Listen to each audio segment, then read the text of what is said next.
बसंत की वार महल पंजवा। एक ओंकार सतगुर प्रसाद। हर का नाम ध्याय कै हो हरिया भाई। साध संगत जी 22 ਵਾਰਾਂ ਵਿੱਚੋਂ ਇੱਕ ਵਾਰ ਬਸੰਤ ਦੀ ਵਾਰ ਹੈ, ਜਿਸ ਦੀਆਂ ਕੇਵਲ 3 ਹੀ ਪੌੜੀਆਂ ਹਨ। ਇਹ ਜਦੋਂ ਬਸੰਤ ਰਾਗ ਗਾਇਆ ਜਾਂਦਾ ਹੈ ਔਰ ਸਾਧ ਸੰਗਤ ਜੀ ਇਹ ਬਸੰਤ ਦੀ ਰੁੱਤ ਦੇ ਵਿੱਚ ਰਾਗੀ ਸਿੰਘ ਸ਼ਬਦਾਂ ਦੇ ਵਿਚਕਾਰ ਪੌੜੀਆਂ ਦਾ ਗਾਇਨ ਕਰਦੇ ਹਨ, ਫਿਰ ਤਬਲੇ ਵਾਲਾ ਸਿੰਘ ਦੁਬਾਰਾ ਉਸ ਨੂੰ ਦੁਹਰਾਉਂਦਾ ਹੈ। ਜਿਵੇਂ ਸ੍ਰੀ ਆਸਾ ਜੀ ਦੀ ਵਾਰ ਦੀ ਮਰਜ਼ਾਦਾ ਹੁੰਦੀ ਹੈ, ਇਸੇ ਤਰ੍ਹਾਂ ਬਸੰਤ ਰੁੱਤ ਵਿੱਚ ਬਸੰਤ ਦੀ ਵਾਰ ਦੀ ਵੀ ਮਰਿਆਦਾ ਹੁੰਦੀ ਹੈ। ਇਹ 3 ਹੀ ਪੌੜੀਆਂ ਕਿਉਂ ਹਨ, ਇਸ ਦਾ ਕੀ ਕਾਰਨ ਹੈ?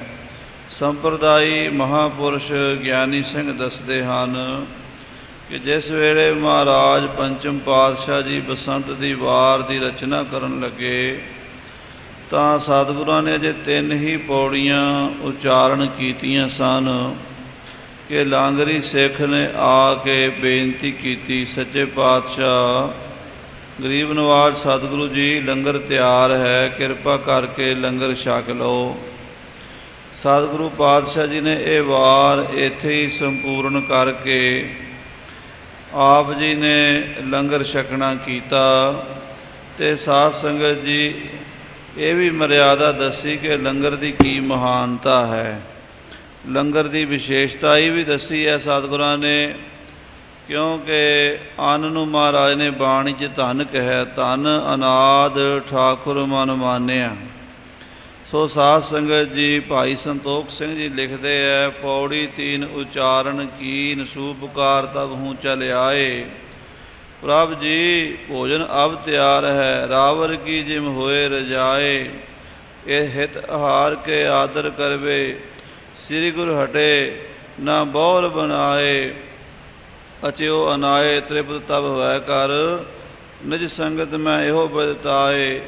ਮਹਾਰਾਜ ਸੱਚੇ ਪਾਤਸ਼ਾਹ ਨੇ ਆਪਣੇ ਸਿੱਖਾਂ ਨੂੰ ਲੰਗਰ ਦੀ ਭੋਜਨ ਦੀ ਮਹਾਨਤਾ ਦੱਸੀ ਹੈ। ਇਨਸਾਨ ਜਿੰਨੇ ਵੀ ਕੰਮ ਕਰਦਾ ਹੈ ਸੰਸਾਰ ਦੇ ਵਿੱਚ ਉਹ ਪ੍ਰਸ਼ਾਦੇ ਵਾਸਤੇ ਹੀ ਕਰਦਾ ਹੈ, ਅਤੇ ਜੇ ਪ੍ਰਸ਼ਾਦਾ ਵੀ ਸਮੇਂ ਸਿਰ ਮਰਿਆਦਾ ਅਨੁਸਾਰ ਨਹੀਂ ਛਕਦਾ ਤਾਂ ਫਿਰ ਸਾਰੇ ਕਾਰਜ ਬੇਅਰਥ ਹਨ। ਐਸਾ ਪੁਰਾਤਨ ਰਹਿਤਨਾਮਿਆਂ ਵਿੱਚ ਵੀ ਲਿਖਿਆ ਹੈ ਕਿ ਅਰਦਾਸ ਵਿੱਚ ਸਾਰਿਆਂ ਨੂੰ ਖੜ੍ਹੇ ਹੋਣਾ ਪੈਂਦਾ ਹੈ, ਪਰ ਜੇ ਕੋਈ ਸਿੱਖ ਪ੍ਰਸ਼ਾਦਾ ਛਕ ਰਿਹਾ ਹੋਵੇ ਤਾਂ ਉਹਨੂੰ ਹੁਕਮ ਹੈ ਕਿ ਉਹ ਆਪਣਾ ਪ੍ਰਸ਼ਾਦਾ ਛਕ ਕੇ ਹੀ ਅਰਦਾਸ ਵਿੱਚ ਖੜ੍ਹਾ ਹੋਵੇ, ਉਸ ਤੋਂ ਪਹਿਲੇ ਨਹੀਂ। ਔਰ ਇਹ ਵੀ ਮਰਜ਼ਾਦਾ ਹੈ, ਜੇ ਅੱਗੇ ਥਾਲ ਰੱਖਿਆ ਪ੍ਰਸ਼ਾਦਾ ਛਕ ਰਹੇ ਹਾਂ, ਪ੍ਰਸ਼ਾਦਾ ਛਕਦਿਆਂ ਹੋਇਆਂ ਸਾਧ ਸੰਗਤ ਜੀ ਵਿੱਚੋਂ ਉੱਠ ਕੇ ਜਾਣਾ, ਇੱਧਰ ਉੱਧਰ ਹੱਥ ਲਾਣੇ ਜਾਂ ਹੋਰ ਗੱਲਾਂ ਕਰਨੀਆਂ ਉਹ ਵੀ ਮਨ੍ਹਾ ਹਨ। ਇੱਕੋ ਵਾਰੀ ਪ੍ਰਸ਼ਾਦਾ ਥਾਲੀ 'ਤੇ ਬਹਿ ਕੇ ਪੂਰੀ ਮਰਿਆਦਾ ਨਾਲ 2-4 ਜਿੰਨਾ ਭੋਜਨ ਦੀ ਇੱਛਾ ਹੈ ਛਕ ਲਵੇ, ਇਹ ਨਹੀਂ ਵੀ ਘੜੀ ਮੁੜੀ ਛਕੀ ਜਾਵੇ। ਜੋ ਪ੍ਰਸ਼ਾਦ ਛਕਣੇ ਲੱਗੇ ਹਾਥ ਸੁਚੇਤ ਕਰੇ।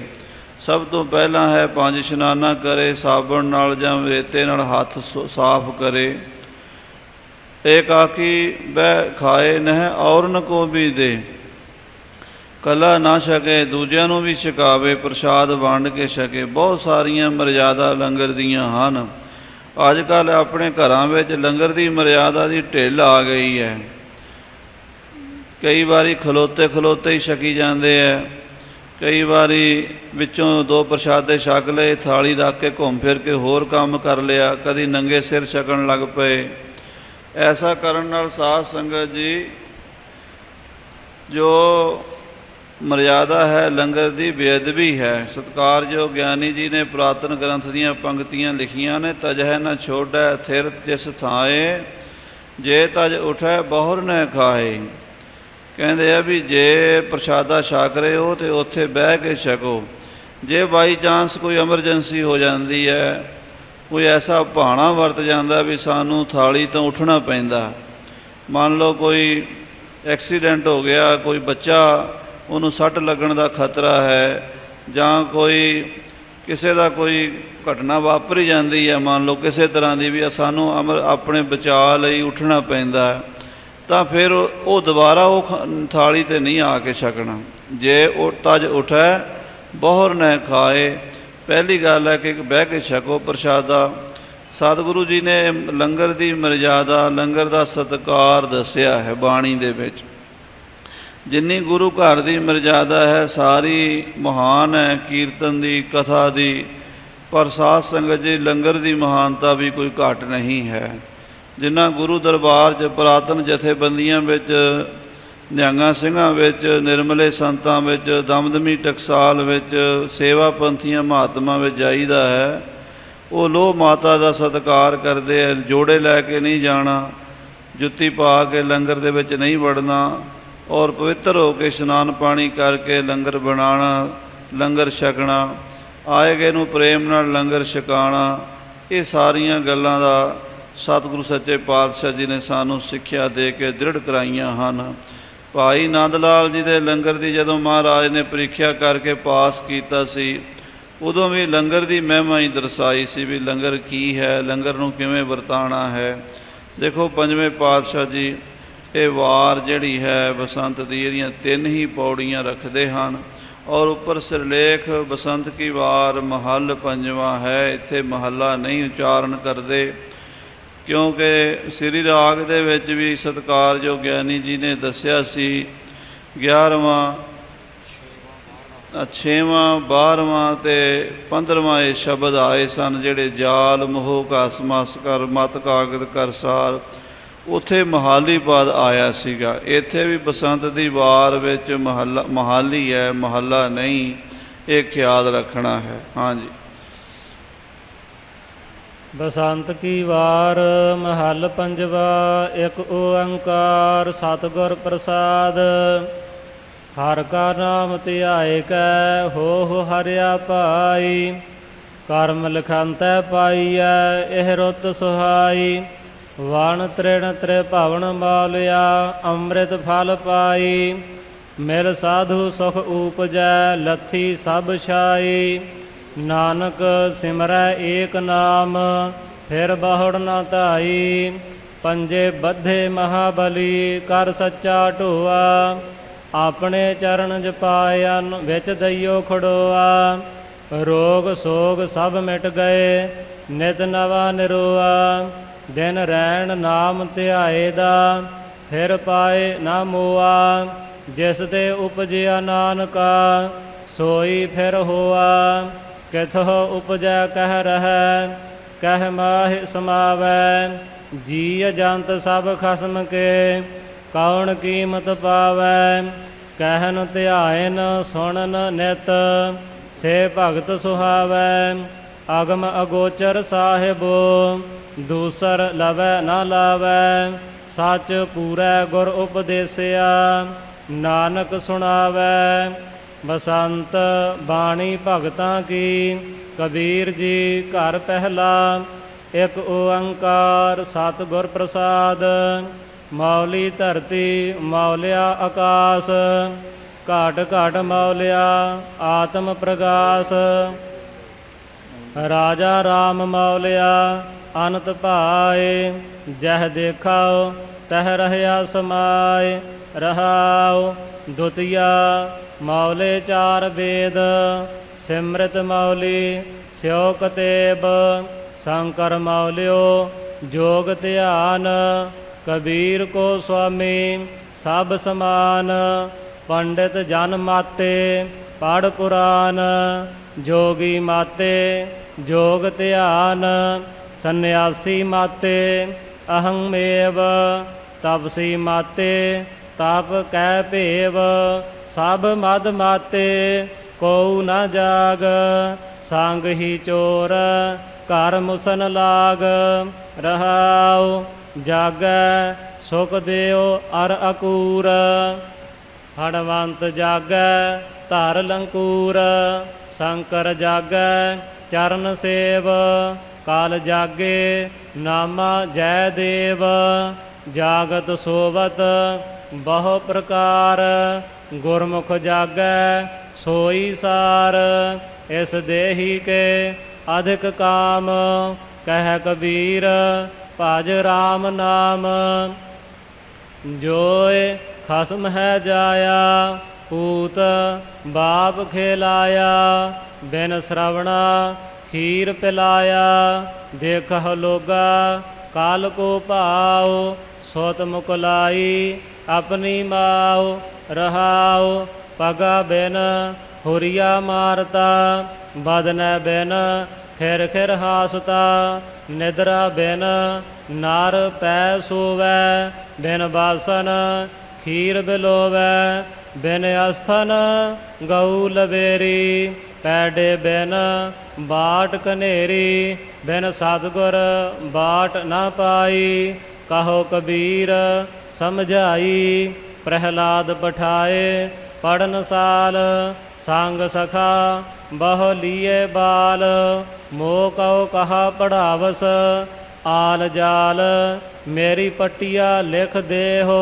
श्री गोपाल नहीं छोड़ा रे बाबा, राम नाम मेरो और पढ़न स्यो, नहीं काम रहाओ, संडे मर कै कहो जाए, प्रहलाद बुलाए बेग ताय, तू राम कहन की छोड़ बान, तुझ तुरत छड़ाऊ मेरो कहो मान, मोह कहो कहा सतावहो बार बार, प्रभ जाल थाल गिर किए पहार, एक राम न छोड़ाओ गुर है गार, मोह कहो काल जार, भावै मार डार, काढ़ खड़ग कोप्यो रिसाए, तुझ राखन हारो मोह बताए, प्रभ थंब ते निकसे कै बिसथार, हर नाख सछेद्यो नाख बिदार, ओय परम पुरख देवाध देव, भगत हेत नर सिंह भेव, कह कबीर को लख न पार, प्रहलाद उधारे अनक बार, ऐस तान मन मध्य मदन चोर, जिन ज्ञान रतन हिर लीन मोर, मैं अनाथ प्रभ कहो काहे, को न बिगूतो मैं को आहे, माधव दारुण दुख सहयो न जाए, माधव दारुण दुख सहयो न जाए, मेरो चपल बुध स्यो कहा बसाए। चपल बिल्कुल नरम जिहा पोला जिहा बोलना, चप्पल नहीं चपल। पिछे भी ये पद आया सी अखर चपल, चपल तो भाव चंचल। मेरो चपल बुध स्यो कहा बसाए। माधव दारुण दुख सहयो न जाए, मेरो चपल बुध स्यो कहा बसाए। रहाओ सनक सनंदन सेव सुकाद, नाभ कमल जाने ब्रह्माद। काब जान जोगी जटा धार, सब आपन अवसर चले सार। तू अथाह मोहे थाह नाहे, प्रभ दीनानाथ दुख कहो काहे। ऊपर जो पंक्ति आई, नाभ कमल जाने ब्रह्माद। जाने तो भाव जने होए, नाभि कमल दे जने होए, भाव नाभ कमल चो जन्मे होए ब्रह्मा इत्यादक। नाभ कमल जाने ब्रह्माद। सनक सनंदन सेव सुकाद, नाभ कमल जाने ब्रह्माद। काब जान जोगी जटा धार, सब आपन अवसर चले सार। तू अथाह मोहे थाह नाहे, प्रभ दीनानाथ दुख कहो काहे। मोरो जन्म मरण दुख आथ तीर, सुख सागर गुण राओ कबीर। नायक एक बनजारे पाँच, बरद पचीसक सांग काच। नौ बहियाँ 10 गोन आहे, कसन 72 लागी ताहे। मोह ऐसे बन जिस्यो नहीन काज। कसन 72 लागी ताहे। कसन ते जमक दे के कसन 72 लागी ताहे। ਨੌ ਬਹੀਆਂ 10 ਗੋਨ ਆਹੇ ਕਸਨ 72 ਲਾਗੀ ਨਹੀਂ ਤਾਹੇ ਕਸਨ ਤੇ ਵਿਸਰਾਮ ਹਾਂਜੀ ਕਸਨ ਤੇ ਕਸਨ 72 ਲਾਗੀ ਤਾਹੇ 72 ਨਾੜੀਆਂ ਸਰੀਰ ਨੂੰ ਇਉਂ ਕਸਣ ਵਿੱਚ ਮਾਨੋ ਲੱਗੀਆਂ ਹੋਈਆਂ। 9 ਬਹੀਆਂ 9 ਗੋਲਕਾਂ ਔਰ ਇਸੇ ਪ੍ਰਕਾਰ 10 ਗੋਨ ਆਹੇ 10 ਇੰਦਰੇ 5 ਕਰਮ ਇੰਦਰੇ 5 ਗਿਆਨ ਇੰਦਰੇ ਇਹਨਾਂ ਨੂੰ ਕਸਨ 72 ਲਾਗੀ ਤਾਰ 72 ਜਿਹੜੀਆਂ ਇਹਨਾਂ ਨੂੰ ਕਸਣ ਵਿੱਚ ਲੱਗੀਆਂ ਹੋਈਆਂ ਭਾਵ ਇਹਨਾਂ ਨੂੰ ਸਾਰਿਆਂ ਇਹਨਾਂ 72 ਨਾੜੀਆਂ ਨੇ ਪਰੋ ਕੇ ਰੱਖਿਆ ਹੋਇਆ। 9 ਬਹੀਆਂ 10 ਗੋਨ ਆਹੇ ਕਸਨ 72 ਲਾਗੀ ਤਾਹੇ ਮੋਹਿ ਐਸੇ ਬਨ ਰਿਸਿਓ ਨਹੀਨ ਕਾਜ ਜਿਹ ਘਟੈ ਮੂਲ ਨਿਤ ਬੜੈ ਬਿਆਜ ਰਹਾਉ ਸਾਤ ਸੂਤ ਮਿਲ ਬਨ ਜਕੀਨ ਕਰਮ ਭਾਵਨੀ ਸੰਗ ਲੀਨ ਤੀਨ ਜਗਾਤੀ ਕਰਤ ਰਾਰ ਚਲੋ ਬਨਜਾਰਾ ਹਾਥ ਝਾਰ ਪੂੰਜੀ ਹੈਰਾਨੀ ਬਨ ਜਟੂਟ ਦਹਿ ਦਿਸ ਟਾਂਡੋ ਗਇਓ ਫੂਟ ਕਹਿ ਕਬੀਰ ਮਨ ਸਰਸੀ ਕਾਜ ਸਹਿਜ ਸਮਾਨੋ ਤਾ ਭਰਮ ਭਾਜ